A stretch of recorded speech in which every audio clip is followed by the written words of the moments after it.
বাংলাদেশে ১৯ জন বক্তা নিষিদ্ধ ছিল, এর মধ্যে আমি ছিলাম 14 নম্বর নিষিদ্ধ বক্তাদের তালিকায়। ১১৬ বক্তার তালিকায় আমি ৫১ নম্বর। তারা আমাদের কথা বলতে বাধা দিয়েছিল। আল্লাহ পাকের মেহেরবানি ৬টা মামলা এখনো পর্যন্ত কাঁদে, সেই মামলায় এখনো ঘানি টানি। 2 বার কারাগারে গেছে। 50 জন আলেম আমরা একসাথে কারাগারে ছিলাম, কাশিমপুর হাই সিকিউরিটি 4। মৌলানা মামুনুল হক সরকার উস্তাদ হুজুরের যে মামলা, আমার একই মামলা। আমরা কারাগারে বসে আল্লাহকে বলতাম, আল্লাহ আমরা যে অপরাধ করি নাই, কেউ না জানলে আল্লাহ আপনি তো জানেন। ঠিক। আমাকে মামলা দিল ককটেল বিস্ফোরণ মামলা। জীবনে ককটেল চোখেই দেখিনি। মামুনুল হক হুজুরের নামে মামলা কি ছিল জানেন? মোবাইল চুরির মামলা, পকেট মারের মামলা, মানি ব্যাগ চুরির মামলা, ধর্ষণের মামলা। মামলা তো ছিল 31টা। আমরা আল্লাহকে সব সময় প্রতিদিন আমরা বলতাম, মৌলানা মামুনুল হক সাহেব, জুনায়েদ আল হাবিব সাহেব, আইয়ুবী সাহেব, আমির হামজা, আমরা সব একসাথে একই ব্লকে। প্রতিদিন আমরা আল্লাহকে বলতাম, আল্লাহ আমরা তো দুর্বল, কিচ্ছু করতে পারবো না, কিন্তু আল্লাহ মাজলুমদের আহাজারিটা একটু শোনেন। এই জালেমকে এমন একটা ব্যবস্থা করবেন যেন জাতি জনম জনম ওদের কথা মনে রাখে। আল্লাহর ফায়সালা যখন হয়েছে, ইনশাআল্লাহ ওর বাপের কবর বাংলাদেশে আছে, ওর লাশও বাংলাদেশে ঢুকবে না। পাওয়ারের মালিক কে? অনেক জায়গায় এবছর আমি মাহফিলে যাচ্ছি যেখানে আমাকে আগে যেতে দেওয়া হয়। সেদিন গেলাম মানিকগঞ্জে, এক নেতা নাম সানোয়ার, স্টেজে আমাকে বয়ানি করতে দেয় না শেষ পর্যন্ত। মমতাজ ভাবির নেতা। এবার গিয়ে শুনলাম তিনি আমি যাওয়ার মাসখানেক আগে গ্রেফতার। আমি বললাম, সানোয়ার নামক জানোয়ার আজকে কোথায়? পৃথিবীটা কার? এই পৃথিবীতে বিধান চলবে কার? মানব রচিত কোন তন্ত্র মন্ত্র জমিনে চালিয়ে কোনদিন স্থায়ী হওয়া যাবে না। মুহতারাম হাজিরিন, একটু জায়গাগুলো বুক করে নিলে ভালো হয়।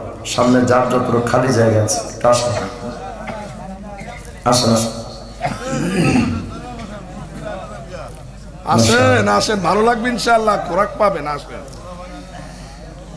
আলোচনায় যাওয়ার আগে আপনাদের কাছে একটা অনুরোধ, পুরো টাইমটা একটু মনোযোগ রেখে ইনশাআল্লাহ আমি আমার ব্যক্তিগত তবিয়ত যতটুকু পারি আপনাদের দিনই কিছু কথা বলার চেষ্টা করব। আমিন আমিন। তবে মনোযোগ থাকা চাই। এটাকে মাহফিল মনে না করে একটা ক্লাস মনে করা যাবে না ইনশাআল্লাহ। আমাদের বাংলাদেশের মাহফিল গুলো এখন হয়ে গেছে রঙ্গমঞ্চ, ঠিক, নাটকের মঞ্চ। বক্তাও মাশাআল্লাহ কিছু তৈরি হয়েছে, সার্কাস পার্টির নায়ক আছে না? না এসে ওনারা নাচানাচি করেন, অহেতুক সময় অপচয় করে চলে যান। আমার এটা ব্যক্তিগতভাবে আমার একটা তবিয়ত। এই মঞ্চগুলো রাসূলের রেখে যাওয়া আমানত, ঠিক, এখানে ফালতু কথা বলার জায়গা না। অতএব আমি চেষ্টা করব আপনাদের পুরো টাইমটা কিছু দিনই কথা বলার জন্য। নসিহত করতে আসি নাই, ওয়াজ করতে, ওয়াজ করার যোগ্যতা আপনাদের, ওয়াজ করার যোগ্যতা আমার নাই, কিন্তু দিনই কিছু মুজাকারা থাকা যাবে না। ভাগবেন কে কে? হাত তোলেন, সব ভেঙে যাবে। এটা ভুল না, এটা আলেমদের প্রতি ভালোবাসার একটা নমুনা। চিৎকার দিয়ে বলেন আল্লাহু আকবার। মুহতারাম হাজিরিন, সৃষ্টিগতভাবে আমরা অত্যন্ত দামি, কারণ আমাদের জন্য আল্লাহ পাক দিয়েছেন শ্রেষ্ঠ কিতাব কোরআনে কারীম। শ্রেষ্ঠ ধর্ম ইসলামটাও আল্লাহ আমাদেরকে দিলেন। শ্রেষ্ঠ নবী মুহাম্মদুর রাসূলুল্লাহ সাল্লাল্লাহু আলাইহি ওয়াসাল্লাম হুজুর আকরামের মতো এমন দামি নবী আল্লাহ আমাদেরকে দিলেন। তাহলে আমাদের কিতাব সেরা, ধর্ম সেরা, নবীও সেরা। শুধু তাই নয়, আল্লাহ পাক আমাদের মতোই অধম নাখান্দাদেরকে আল্লাহ বলেছেন কুনতুম খায়রা উম্মাহ, উম্মত হিসেবে তোমরাও সেরা। তাহলে আমরা সব দিক থেকে সেরা। কিন্তু প্রশ্ন হলো হুজুর, শ্রেষ্ঠত্ব পাওয়ার জন্য তো শ্রেষ্ঠ আমল দরকার, আমাদের তো কিচ্ছু নাই। আগের জামানার নবীর উম্মতরা এমনও আমল করেছেন যে বর্ণিত আছে, এমন উম্মত ছিলেন যারা টানা 1000 বছর তাহাজ্জুদের নামাজ পড়েছেন, কোনোদিন মিস করেন। আল্লাহু আকবার। এমন উম্মত ছিলেন যারা টানা 1000 বছর রোজা রেখেছেন, কোনোদিন মিস করেন। আল্লাহ আল্লাহু আকবার। সেই উম্মতের তুলনায় আমাদের তো আমলই নেই। তারা আমল করেছেন 1000 বছর, আপনি আমি বেঁচেই থাকি 60-70 বছর। এই 60 বছরও তো আমল করি না, মোটামুটি 55 বছর আকিস ভিড়ি জানি, আমল নাই। এরপরও আল্লাহ বললেন তোমরা শ্রেষ্ঠ। কি কারণ? এর অনেক কারণ তো আছে, শুধু একটা কারণ যেটা আমার আলোচ্য বিষয়। যেই নেতা যত দামি, ওই নেতার একান্ত সচিব বা সফর সঙ্গী বা পিএস তত গুরুত্বপূর্ণ। যদি তাই হয়, হয়তো আমাদের আমল নাই, এরপরও আমরাই দামি, কারণ আমাদের নেতা সরওয়ারে দু আলম তিনি সবচেয়ে দামি। কিন্তু যেই নবীর জন্য এতটা দাম আমরা পেলাম, ওই নবীকে কি আমরা ততটুকু দাম দিয়েছি? নবীজির টুপি আমাদের মাথায় নাই, মুখে দাড়ি নাই, গায়ে পাঞ্জাবি নাই, নবীজির মতো সুন্নাত তরিকায় চুল কাটি না, কাটি মেসিয়া নেইমারের মতো, পোশাক পরি নায়ক নায়িকাদের মতো, আওয়ামী লীগ করে বঙ্গবন্ধুর মতো কোট লাগায়, উম্মতে মুহাম্মদী হয়ে নবীজির মতো পোশাক পরি না।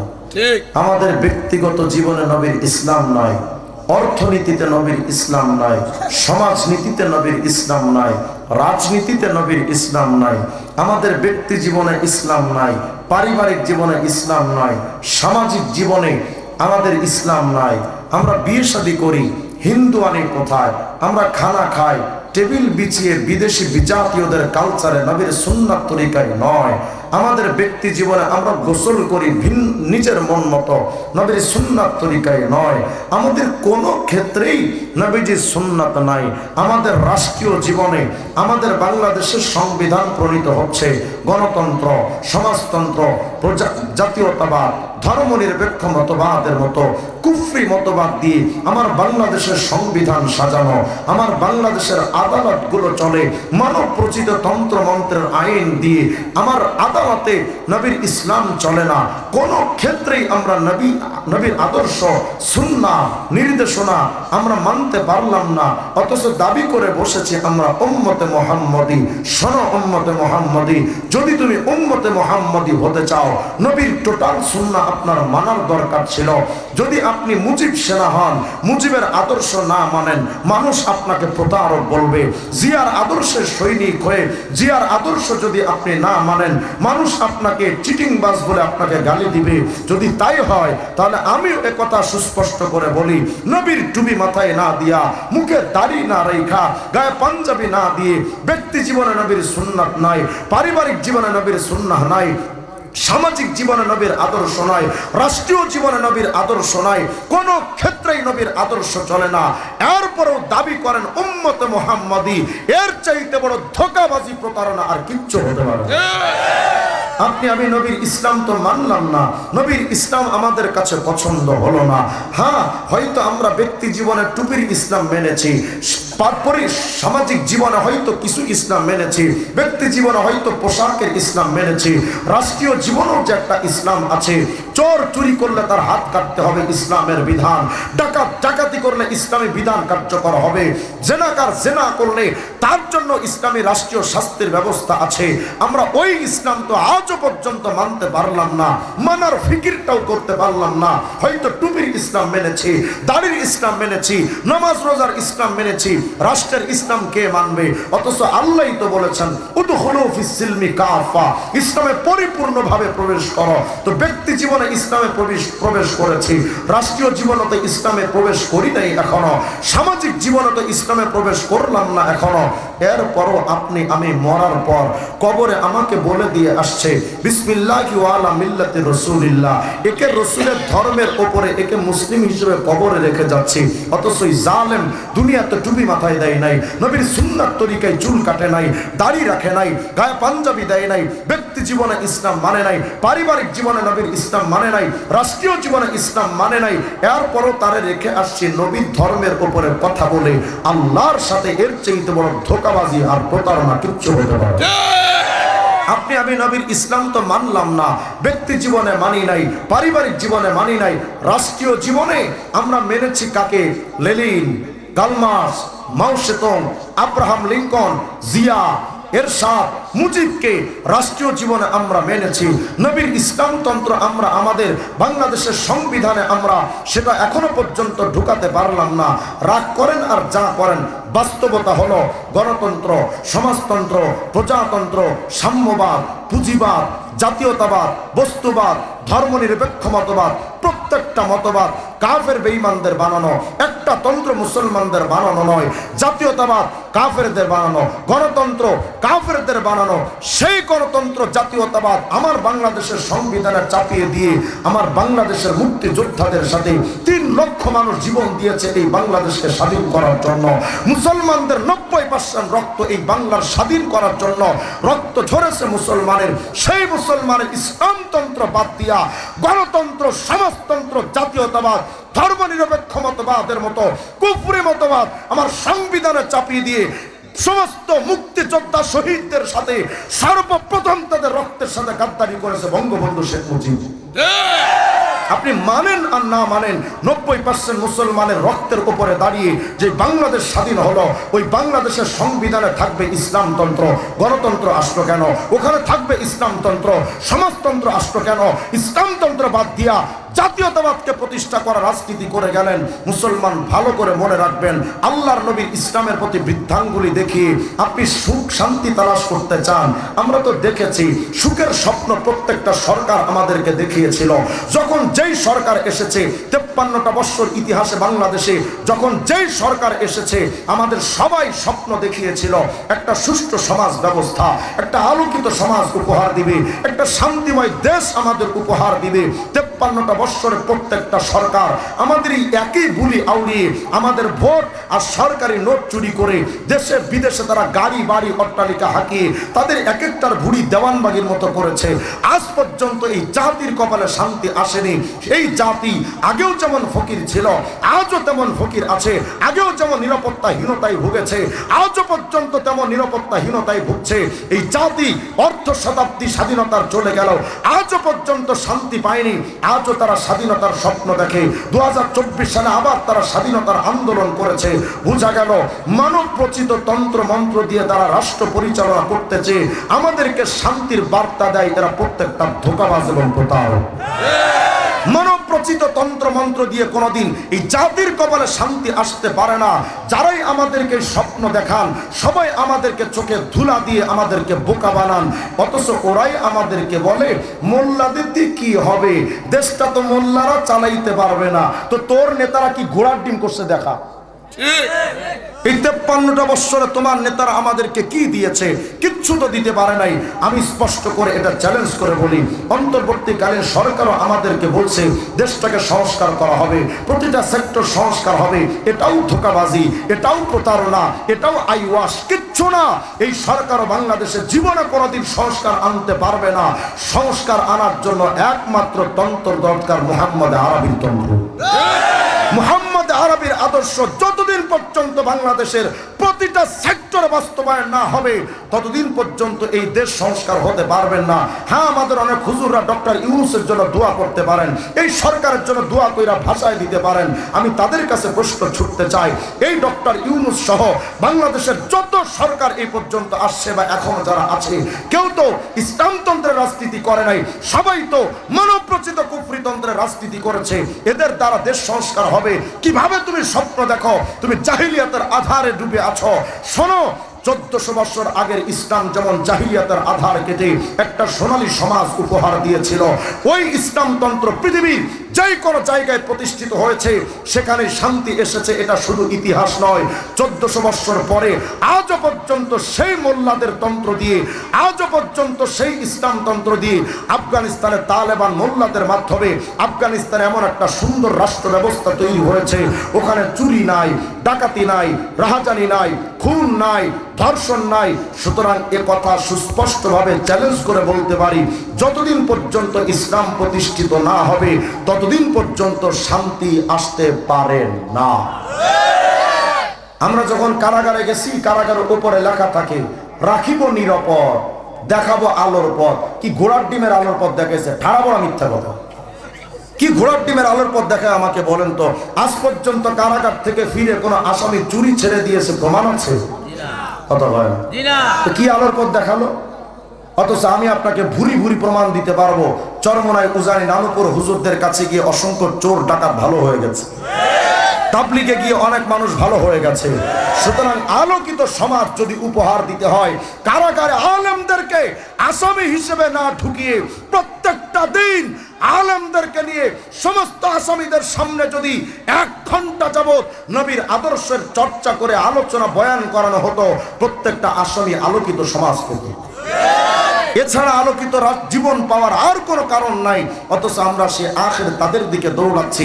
আমরা ভেবে নিয়েছি ইসলামতন্ত্র এই যুগে চলে না, ইসলামতন্ত্র দিয়ে এই রাষ্ট্র ব্যবস্থা। আজকেও পড়তেছিলাম, তসলিমা নাসরিন লিখেছে, মোল্লারা দেশকে 1400 বছর আগে পিছিয়ে নিতে চায়। তো দেশটা যদি পিছিয়ে গেলে সে আরবের মতো চুরি বন্ধ হয়, ডাকাতি বন্ধ হয়, দুর্নীতি বন্ধ হয়, ধর্ষণ বন্ধ হয়, তাহলে আমরা একথা বলতে চাই, দেশকে আমরা পিছাতে চাই, ইউরোপ আমেরিকা বানাতে চাই না। কিন্তু আমাদেরকে ওই একটাই ভূগোল পড়ানো হচ্ছে। এরা মনে মনে ভাবছে ইসলাম দিয়ে রাষ্ট্র সুন্দর হবে না, নবী আমাদের রাষ্ট্রের মডেল হতে পারলেন না, আমরা মডেল বানিয়েছি আব্রাহাম লিঙ্কন, লেনিন, কালমার্ক্স, মাও সেতুংদের। শোনো উম্মতে মুহাম্মদী, তুমি আমি যদি নবীকে রাষ্ট্রীয়ভাবে মডেল মানতে না পারি, নবীজির কিচ্ছু আসে যাবে না। তোমার আমার মতো ক্ষুদ্র রাষ্ট্রের মানুষই, টোটা ফাটা মানুষ যদি নবীকে আদর্শ হিসেবে না মানেন, নবীজির কিচ্ছু হবে না। কারণ আপনার আমার নবীকে নেতা মানতেন ফিরিস্তারা, আপনার আমার নবীকে নেতা মেনেছেন আগের যুগের নবী এবং রসুলরা। প্রমাণ দেখতে চান? আর সিরাজুল মুনির কিতাবটা খুলবেন, কিতাবটা খুলে দেখবেন খণ্ড 3 পৃষ্ঠা 15 মধ্যে আসছে, রাসূল আরবি লাইলাতুল মিরাজে যখন মসজিদে আকসায় এসেছেন, সাল্লাল্লাহু ওয়া জিবরাইল কুল্লু ওয়াহিদ রাকাতাইন, 2 রাকাত নামাজ আদায় করলেন, জিবরাইলও পড়লেন, নবীজিও পড়লেন। কিন্তু আজকে মসজিদে আকসায় যে নবীর আগমন, তিনি তো সামান্য বাংলাদেশের এই ছোট্ট রাষ্ট্রের নেতা নন, তিনি তো শুধু এই বিশ্ব ভূমণ্ডলের নেতা নন, ওই নবী তো কুল কায়নাতের আরশে আজিম থেকে নিয়ে শুরু করে পৃথিবীর সবচেয়ে নিম্ন দেশ পর্যন্ত প্রত্যেকটা মাখলুকের নেতা হচ্ছেন মুহাম্মদুর রাসূলুল্লাহ। ওই নেতাকে তুমি আমি তো চিনতে পারলাম না, কিন্তু ওই নেতাকে তো জিবরিল আমিন চিনে, ওই নবী তো আরশে আজিম পর্যন্ত চেনে। এমন দামি একজন নেতা আসছে লাইলাতুল মিরাজে মসজিদে আকসায়, তাকে তো স্বাগতম জানাতে হবে। দেখবেন এই এলাকায় যদি কোনো নেতার আগমন হয়, তার সম্মানার্থে এলাকার গুরুত্বপূর্ণ ব্যক্তিরা গিয়ে ফুলেল শুভেচ্ছা দেয়, স্বাগতম জানায়। কেন? বড় দামি একজন নেতা আসছে। তো দামি একজন নেতা আসলে তাকে যদি স্বাগতম জানাতে গুরুত্বপূর্ণ ব্যক্তিরা আসে, মসজিদে আকসায় তো কুল কায়নাতের সর্বশ্রেষ্ঠ নেতা মুহাম্মদ আরবির আগমন, তাকেও তো স্বাগতম জানাতে হবে। ফাআযানা জিবরাইল আল মালায়েকা, স্বাগতম জানাতে জিবরিল আমিন ডাক দিলেন, এই আসমানের ফেরেশতারা, নামো মসজিদে আকসায় আসো, দেখো এসে মুহাম্মদ নামক সেই নেতার আবির্ভাব হয়েছে। ওয়া নাসালাত মিনাস সামা, আসমান থেকে কাতারে কাতারে ফেরেশতারা নেমে আসলেন। ওয়া হাশারা লাহু জামিআল মুরসালিন ওয়াল আম্বিয়া, সমস্ত নবীরাও চলে আসলেন, রাসূলগণ চলে আসলেন। ফাআরাফান নবী আন নবিয়িন, আপনার আমার নবী তাকালেন, তাকিয়ে নবীদেরকে চিনতে পারলেন। মিন বাইনি কায়েম ওয়া রাকি ওয়া সাজিদ, নবীজি তাকিয়ে চিনতে পারলেন ওই যে বাবা আদম, ওই যে নূহ, ওই যে ইব্রাহিম, ওই যে ঈসা, ওই যে মূসা। কোন নবী দাঁড়িয়ে নামাজ পড়ছেন, কেউ রুকুতে আছেন, কেউ সিজদায় আছেন। আল্লাহর নবী তাকিয়ে সবাইকে চিনতে পারলেন। ইতিমধ্যে ফাআযানা মুআদ্দিন, একজন আজান দিয়ে বসলো। বা উকিমাতিস সালাহ, ইকামত হয়ে গেল। আজান ইকামতের পর ফাকামু সুফুফা, পুরা মসজিদে আকসার কাতারগুলো সমস্ত নবী এবং রাসূলদের দ্বারা সজ্জিত হয়ে গেল। সবাই নামাজের জন্য দাঁড়িয়ে গেলেন। মুসল্লি কারা? নবীরা, রাসূলরা, ফিরিস্তারা। পুরা মসজিদে আকসা লোকে লোকারণ্য হয়ে গেল নবীদের আগমনে, ফিরিস্তাদের আগমনে। সবাই দাঁড়িয়ে আছেন, পিনপতন নীরবতা। ইয়ান্তাজিরুনা মা ইয়াউম্মুহুম, দুনিয়ার মানুষ তুমি তো মুহাম্মদুর রাসূলুল্লাহকে চিনতে পারলা না। সবাই অপেক্ষায় আছেন আজকের এই দামি জামাত, যেই জামাতের মুসল্লি নবীরা, রাসূলরা, ফিরিস্তারা, এই দামি জামাতে ইমামতি করবে। এমন দামি সেই সম্মানিত ইমাম, এত বড় ইমামকে সবাই যখন অপেক্ষায়, পিনপতন নীরবতা, ইমামতের মুসল্লা খালি। আদম আলাইহিস সালাম চুপচাপ দাঁড়িয়ে আছেন, কথা কয় না। ইমামতের মুসল্লায় যাওয়া তো সাহসী করে না। খলিলুল্লাহ ইব্রাহিম তিনিও সামনে যাওয়ার হিম্মত করেন না। সবাই যখন চুপচাপ দাঁড়িয়ে আছেন, কেউ কোনো কথা বলে না। ইমাম হবে কে, ইমাম হবে কে? এত দামি জামাত। হযরত জিবরিল আমিন আসছেন। ফাআখাযা বিয়াদিহি সাল্লাল্লাহু আলাইহি ওয়াসাল্লাম ফাকাদ্দামা, জিবরিল আমিন এসে আপনার আমার নবীর হাতটা ধরে বললেন, মুহাম্মদ ইবনে আব্দুল্লাহ, আজকের এই দামি জামাতে ইমামতি আর কে করতে পারে? মুহাম্মদ তুমি সামনে এগিয়ে যাও। নবী, রাসূল, ফিরিস্তাদের ইমাম হয়ে যায়। আপনার আমার নবী ফিরিস্তাদের ইমাম, নবী এবং রসুলদের ইমাম। অথচ রাষ্ট্রীয়ভাবে ওই নবী ইমাম হতে পারলেন না। ইমাম হয়ে গেলেন লেনিন, কার্ল মার্কস, মাও সেতুং, আব্রাহাম লিঙ্কন। ওই নবীকে আপনি আমি মানতে পারলাম না তো রাষ্ট্রীয়ভাবে। সমাজের দিক থেকে নবীকে তো রাষ্ট্রপ্রধান হিসেবে, নবীর তন্ত্র মন্ত্র তো আমরা সমাজে বাস্তবায়ন করতে পারলাম না। তো মানতে থাকো না তুমি লেনিন, কার্ল মার্কস, মাও সেতুংদের গণতন্ত্র, মনোপ্রচিত তন্ত্র, জাতীয়তাবাদ মানতে থাকো না তুমি, দুনিয়াতে মানতে থাকো। কিন্তু কিয়ামতের ময়দানের দৃশ্য শোনো।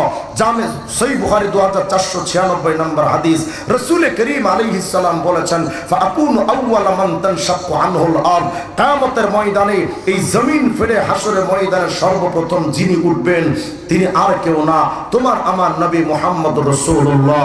আরে শুধু তাই নয়, জামে তিরমিজি হাদিসের কিতাব খুলে দেখেন, রাসূল আরবি বুঝাচ্ছেন, এই দুনিয়ার মানুষ, নেতা হিসেবে রাষ্ট্রীয়ভাবে আমাকে মানলা না তো তুমি, তো শোনো, আনা সাইয়্যিদু বুলদি আদম ইয়াউমাল কিয়ামতি ওয়ালা ফাখর, কিয়ামতের ময়দানে আমি মুহাম্মদ সমস্ত বিজনেসম্যানদের নেতা, ডাক্তারদের নেতা, ইঞ্জিনিয়ারদের নেতা, সায়েন্টিস্টদের নেতা, পলিটিশিয়ানদের নেতা, আরবি বলো, আজমি বলো, দেশি বলো, বিদেশি বলো, প্রবাসী বলো, শিক্ষিত বলো, অশিক্ষিত বলো, এথারে বলো, ওথারে বলো।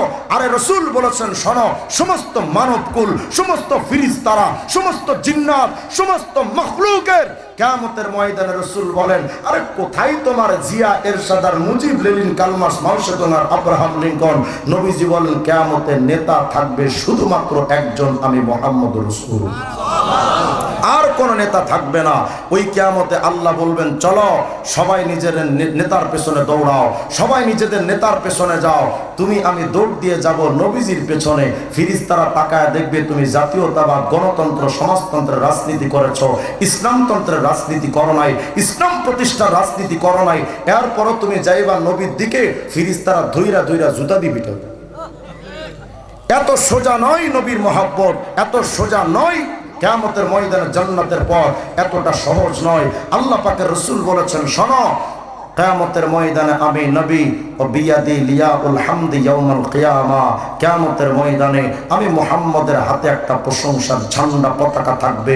মা মিন নাবিয়্যিন ইয়াউমা ইদিন আদম ফামান সাওয়া ইল্লা তাহতা লিওয়াই। ওই কিয়ামতের ময়দানে আমি মুহাম্মদের পতাকার ঝান্ডার নিচে কিয়ামতের ময়দানে সমস্ত নবী রাসূলরা পর্যন্ত চলে আসবেন। আরে কিয়ামতের দৃশ্য তো পরের কথা, এই দুনিয়াতে কিয়ামতের আগে এমন একটা সময় আসবে, ঈসা ইবনে মারিয়াম ইসলাম এই দুনিয়াতে আসবেন, আগের যুগের শরীয়তধারী একজন জলিলুল কদর নবী, তিনি আসবেন এই পৃথিবীতে। এসে তিনি ব্যক্তি জীবনে আমার নবীর মতো টুপি পরবেন, আমার নবীজির মতো দাড়ি রাখবেন, আমার নবীজির স্টাইলে চুল কাটবেন, আমার নবীর স্টাইলে তিনি পোশাক পরবেন। তার ব্যক্তিগত জীবন থেকে নিয়ে রাষ্ট্রীয় জীবন পর্যন্ত টোটালটা চালাবেন তিনি আমার নবীর স্টাইলে। আমি জানতে চাই, আগের যুগের একজন গুরুত্বপূর্ণ নবী যদি আপনার আমার নবীকে মানতে পারে, আপনি আমি কেন মানলাম না? বলে হুজুর দাড়ি টুপি রাখলে তো লজ্জা লাগে। শোনো উম্মতে মুহাম্মাদি, যেই দাড়ি টুপি নিয়ে তুমি দুনিয়াতে ঘুরতে লজ্জা পাও, এই দাড়ি টুপি নূর ছাড়া কিয়ামতে তুমি দাঁড়াইতে ভয় পাইবা, ভয়। নবীর ইসলামতন্ত্র আপনার আমার কাছে ভালো লাগলো না, নবীকে সামান্যতম একটু সম্মানটুকু আমরা দিতে পারলাম না। রাসূল বলেছেন, শোনো, আমার মতো টুপি পরো, আমার মতো দাড়ি রাখো, আমার মতো পাঞ্জাবি পরো, আমার মতো সব কিছু করো। ওই নবীকে তো আপনি আমি মানতে পারলাম না। সামান্যটুকু এই পোশাক নবীজির মতো পরে নবীকে সম্মান দিতে পারলাম না। টুপি মাথায় দিয়ে দাড়ি রেখে নবীজিকে সামান্যটুকু সম্মান দিতে পারো নাই তো কি যায় আসবে বলেন? আপনার আমার নবীকে যদি আপনি আমি সম্মান দিতে না পারি, নবীজির কিচ্ছু আসে যাবে না।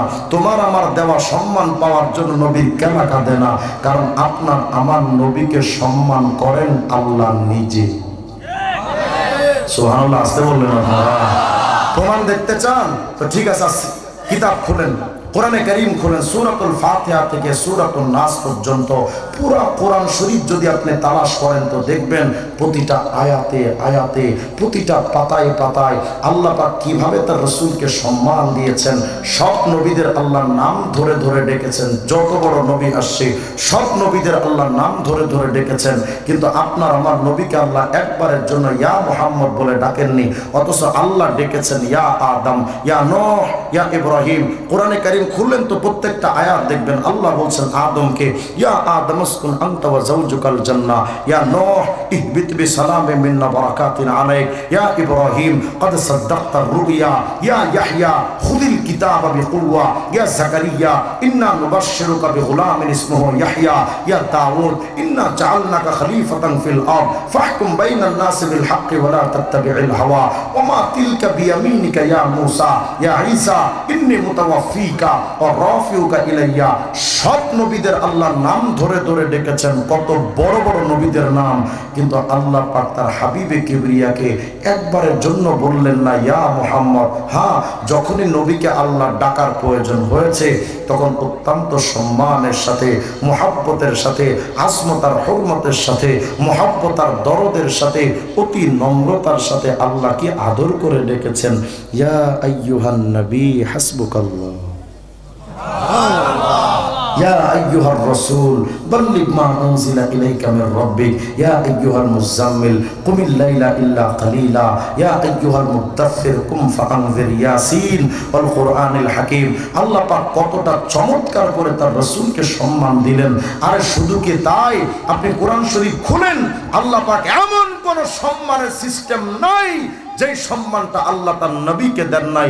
দেখবেন দুনিয়াতে কোনো সম্মানিত ব্যক্তির নাম যদি আমরা ধরতে চাই, শুধু নাম বলি না, যেমন আজকে ফজলে ইলাহি সাহেব এখানে আসছেন, হুজুরের নাম যখন আমরা বলতে চাই তখন এভাবে বলি, পীর সাহেব উজানি আল্লামা ফজলে ইলাহি, উপাধিটা আগে বলি তারপরে নামটা ধরি। যেমন বাংলাদেশের সবচেয়ে মুক্তাদা বড় আলেম ছিলেন, মুক্তাদা আলেম ছিলেন শাইখুল ইসলাম শাহ আল্লামা আহমদ শফি। আমরা শফি শফি বলি না, শাইখুল ইসলাম বলি, শাহ আল্লামা আহমদ শফি উপাধি ধরে বলি, কায়েদে মিল্লাত আল্লামা জুনায়েদ বাবুনগরী, শাইখুল হাদিস ইবনে শাইখুল হাদিস আল্লামা মামুনুল হক।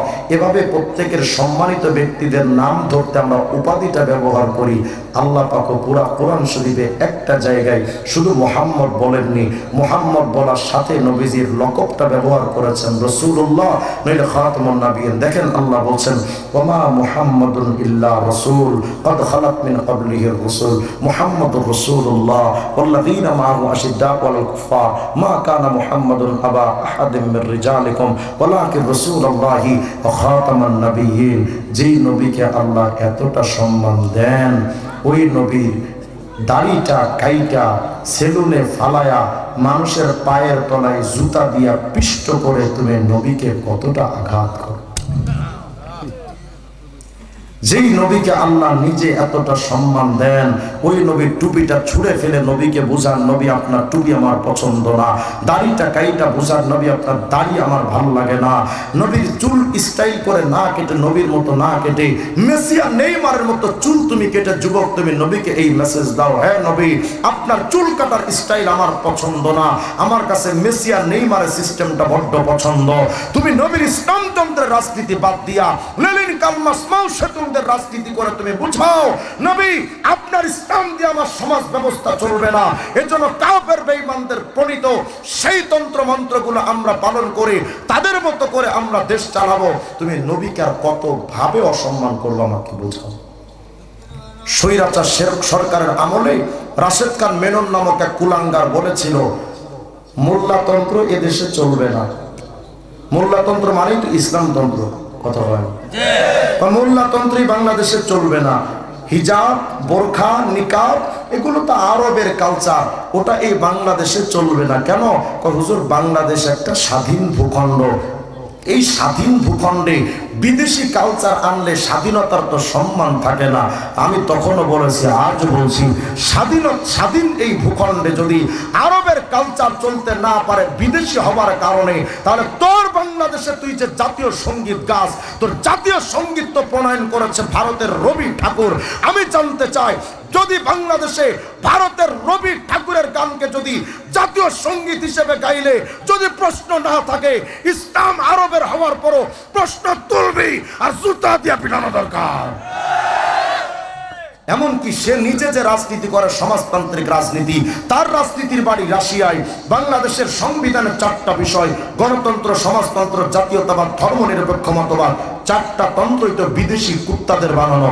তাদের তন্ত্র যদি বাংলাদেশে চলতে পারে, চীন জাপানের তন্ত্র যদি বাংলাদেশে চলতে পারে, গরুর মুখ খাওয়া ইন্ডিয়ার দাদাদের তন্ত্র যদি বাংলাদেশে চলতে পারে, ইসলাম তন্ত্র নিয়ে যারা কথা বলবে জীবন তো পুঁতে ফেলবে।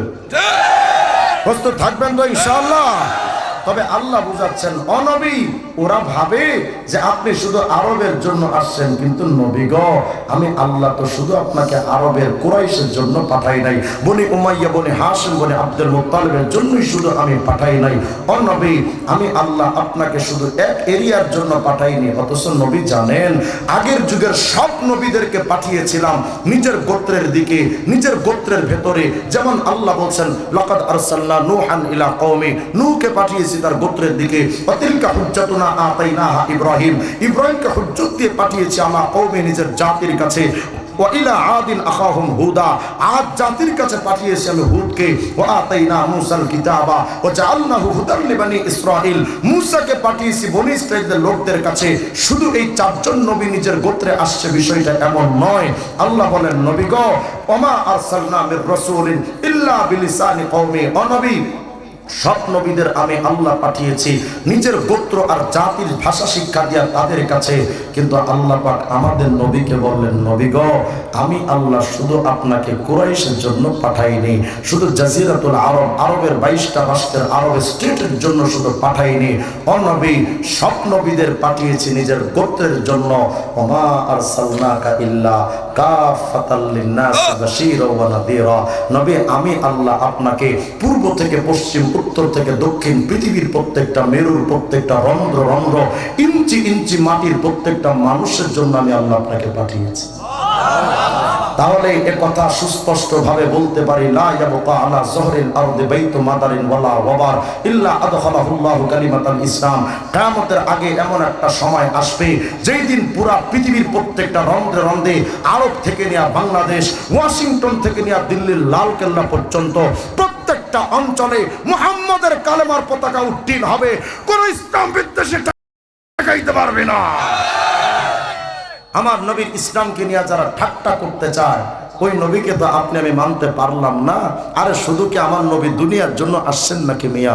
আল্লাহ পাক কি নিগুড় তথ্য কোরআনে রেখে দিয়েছেন। আল্লাহ বলেন, নবী আমি আল্লাহ যেখানে আপনি নবী সেখানে। সুবহানাল্লাহ বলেন না? আমি আল্লাহ যেখানে আপনি নবী সেখানে। আল্লাহ বলছেন, নবী জানেন আলহামদুলিল্লাহি রাব্বিল আলামিন, সকল জগতের রব আমি আল্লাহ। সকল জগৎ মানে আমরা মনে করি জগৎ মনে হয় শুধু পৃথিবী, এর বাহিরে কোনো জগৎ নাই। কিন্তু বর্তমানে নাসার সায়েন্টিস্ট বিজ্ঞানীরা এই কথাটা আমাদেরকে ভুল সংশোধন করে দিয়েছে। তারা বলে যে না মিয়া, শুধু পৃথিবী এই জগৎটাই যে শুধু সৃষ্টি জগতে আছে, বিষয়টা এমন নয়। এর বাহিরে আরো অনেক জগৎ আছে। কি জগৎ? বলে দূর মিয়া, বা এই পৃথিবীটা তো শুধু একটা ছোট্ট গ্রহের নাম। এর বাহিরে আরো 7-8টা গ্রহ আছে, উপগ্রহ আছে, ধূমকেতু আছে, চাঁদ সূর্য তারকারাজি, মাঝখানে বিরাট বিরাট স্পেস, কত কিছু না আছে। বাংলা এই পৃথিবীটার কত বড় মিয়া, মাথার উপরে যে সূর্যটা আছে না, টাকার কয়েনের মতো ছোট্ট সূর্য, বিজ্ঞান বলে ওই ছোট্ট সূর্যটাই পৃথিবীর চাইতে 13 লক্ষ গুণ বড়। কি ভাবতেছেন? মোটামুটি দেওয়ানবাগি পীরের পেটের মতোই না? কল্পনা করেন তো কত বড়। ওই সূর্যটা পৃথিবীর চাইতে 13 লক্ষ গুণ বড়। অথচ ওই সূর্যের চাইতে বিগ বস তারকা ইউআই স্কুটিটা ওই সূর্যের চাইতে আরো 500 কোটি গুণ বড়। আল্লাহ আসতে বললেন সুবহানাল্লাহ, আওয়াজ দিয়ে বলেন আল্লাহু আকবার। শুধু তাই নয়, এই চাঁদ, এই সূর্য, এই গ্রহ, উপগ্রহ, ধূমকেতু, তারকারাজি, এই সব কিছু যার পেটের মধ্যে থাকে তার নাম গ্যালাক্সি। আমরা যে গ্যালাক্সিতে বাস করি, বিজ্ঞানীরা বলেছেন, সৌর বিজ্ঞানীরা, আমরা যে গ্যালাক্সিতে বাস করি তার নাম মিল্কি ওয়ে গ্যালাক্সি। কত বড়? দেখো মিয়া, মিল্কি ওয়ে গ্যালাক্সির পেটটা কত বড় জানো? পৃথিবীর চাইতে 13 লক্ষ গুণ বড় যে সূর্য, এই সূর্যের মতো 17,000 কোটি গ্রহ বাস করে মিল্কি ওয়ে গ্যালাক্সির পেটে। আসতে কইলেন সুবহানাল্লাহ। ওই সূর্যের চাইতে 500 কোটি গুণ বড় যেই তারকা, এমন বড় তারকা, ছোট তারকা, মাঝারি তারকা, ওই মিল্কি ওয়ে গ্যালাক্সির মধ্যে শুধু তারকাই আছে 40 থেকে 50,000 কোটি। মিল্কি ওয়ে গ্যালাক্সির পেটটা কত বড়? বিজ্ঞান বলে মিয়া, এ তো মাত্র একটা গ্যালাক্সি।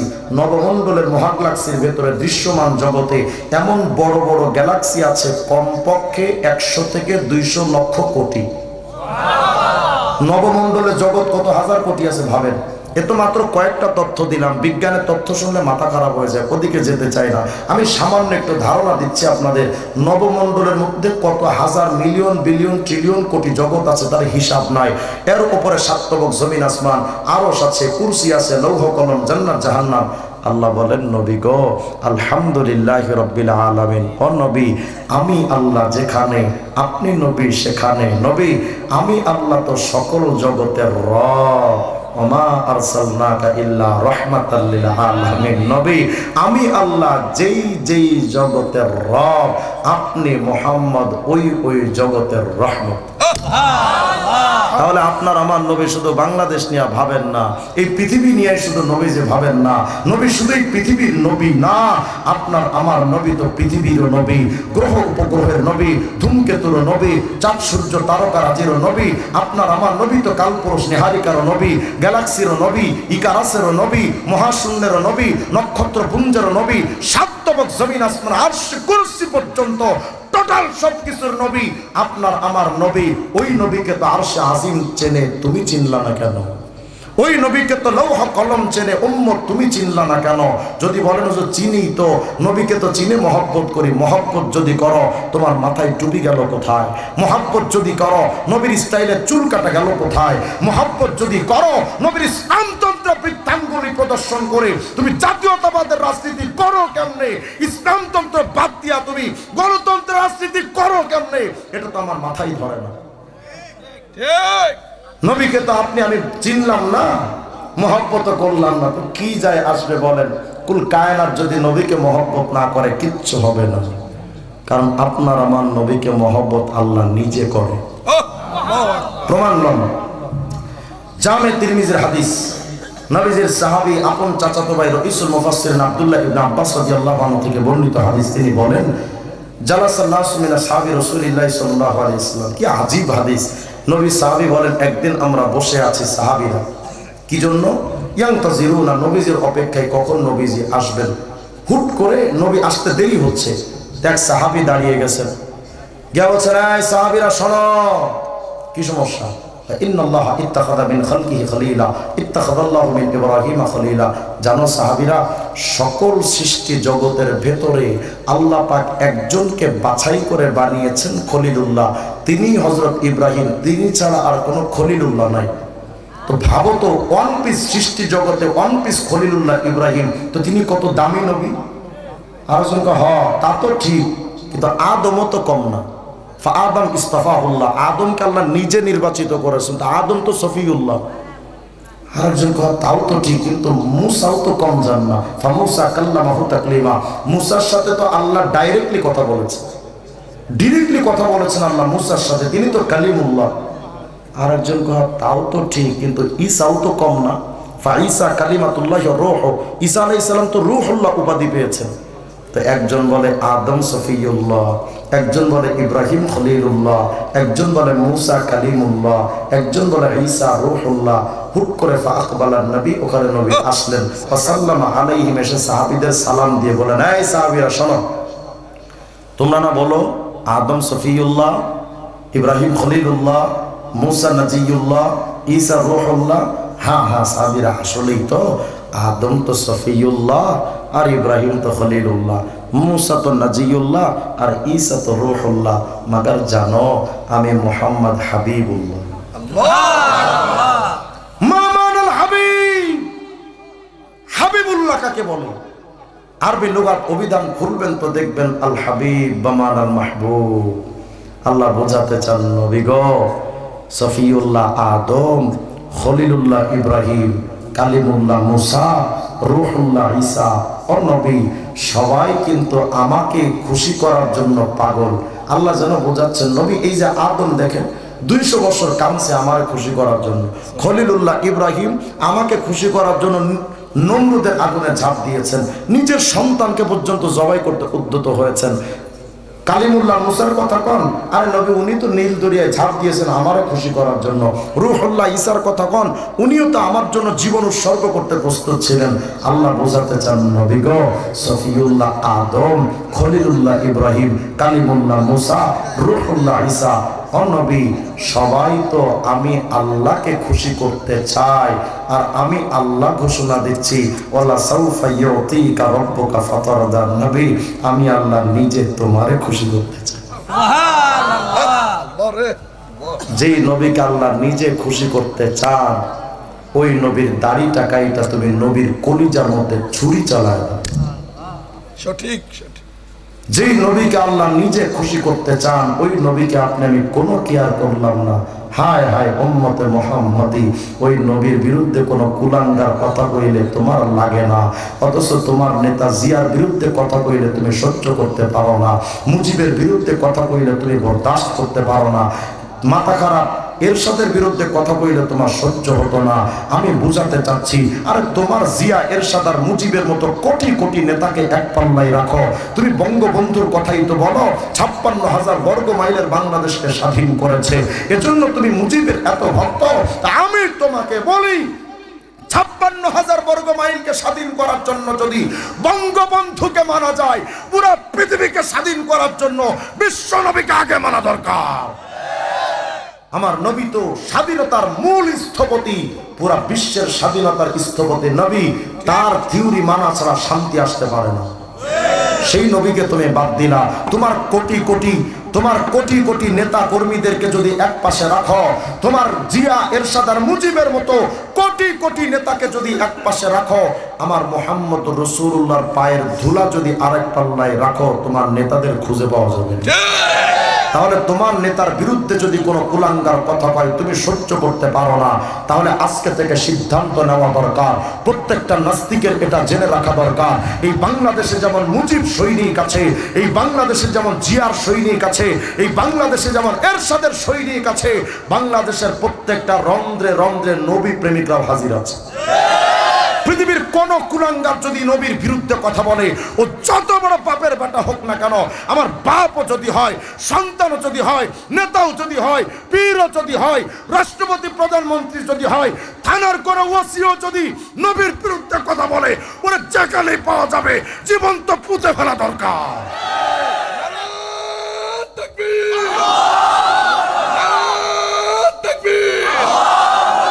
আমার নবীর বিরুদ্ধে কুলাঙ্গাররা কথা বলবে, এটা তো আমরা কোনোভাবেই মেনে নিতে পারি না। আর বাংলাদেশের সরকার যারা ইতিপূর্বে 53 বছরে এসেছে, আজ পর্যন্ত পর্যন্ত কোন সরকার আমার বাংলাদেশের সংবিধানে নবীর ইজ্জত হেফাজতের আইন পাশ করতে সাহস করতে পারে নাই, অথচ ওই কুলাঙ্গারেরা মদের আইন বৈধ করেছে, ওই কুলাঙ্গারেরা আমার বাংলাদেশে সুদের আইন বৈধ করেছে, পতিতালয়কে বৈধ করেছে। এরপরও আগামী নির্বাচনে এরা এসে আপনাকে বলবে আমরা নবীকে ভালোবাসি। সব শালারা বাপ্পা। যারা নবীর ইজ্জতের হেফাজতের আইন করতে পারে না সে আমার নেতা হতে পারে না। অথচ আমার বাংলাদেশের সংবিধানে লেখা আছে প্রত্যেকটা নাগরিকের জানের নিরাপত্তা দাও, মালের নিরাপত্তা দাও, ইজ্জতের নিরাপত্তা দাও। আমার ইজ্জত হেফাজতের জন্য বাংলাদেশের সংবিধানে আইন আছে, তকি ভাইয়ের ইজ্জত হেফাজতের আইন বাংলাদেশের সংবিধানে আছে, সিদ্দিক ভাইয়ের ইজ্জত হেফাজতের আইন বাংলাদেশের সংবিধানে আছে। প্রত্যেকটা মানুষের ভ্যানওয়ালা, রিক্সাওয়ালা, ঠেলাওয়ালা, দিনমজুর, কুলি, মেথর, মুচি সবার ইজ্জতের হেফাজতের জন্য বাংলাদেশে আইন করা হয়েছে। প্রত্যেকটা নাগরিকের ইজ্জত সম্মানের হেফাজত করতে আমি আপনার কাছে জানতে চাই, যদি আমার মতো একজন ক্ষুদ্র রিজওয়ান রফিকির ইজ্জত হেফাজতের আইন থাকতে পারে, আমি কথা বলতে পারি আমার জীবনের চাইতে আমার নবীর জীবন কোটি গুণ দামি, আমার পরিবারের চাইতে আমার নবীর ইজ্জতের দাম কোটি গুণ বেশি। আর শুধু আমি কেন মিয়া, বাংলাদেশের 18 কোটি মানুষের চাইতে নবীর ইজ্জতের দাম বেশি, পৃথিবীর 800 কোটি মানুষের চাইতে নবীর ইজ্জতের দাম বেশি, পুরো কায়নাতের চাইতে নবীর ইজ্জতের দাম বেশি। যদি আমার ইজ্জত হেফাজতের আইন থাকতে পারে, নবীর ইজ্জত হেফাজতের আইন লাগবে আমাদের। আইন ওরা করবে না। 53 বছর চলে গেছে, আইন করে নাই, আজও পর্যন্ত করেনি, ভবিষ্যতেও করবে না। এটা আমরা ভালো করেই জানি। লাগবে না ওদের আইন। যেই সংবিধানে আমার নবীর ইজ্জতের হেফাজতের আইন থাকে না, আমি জানি এই বক্তব্য দেওয়ার পরে হয়তো আমার নামে রাষ্ট্রদ্রোহ মামলাও হতে পারে। হোক না মিয়া, স্বৈরাচার শেখ হাসিনা রেখেছে 2 বার, তোমরা আরো 200 বার নিতে পারো, কিন্তু আমার সুস্পষ্ট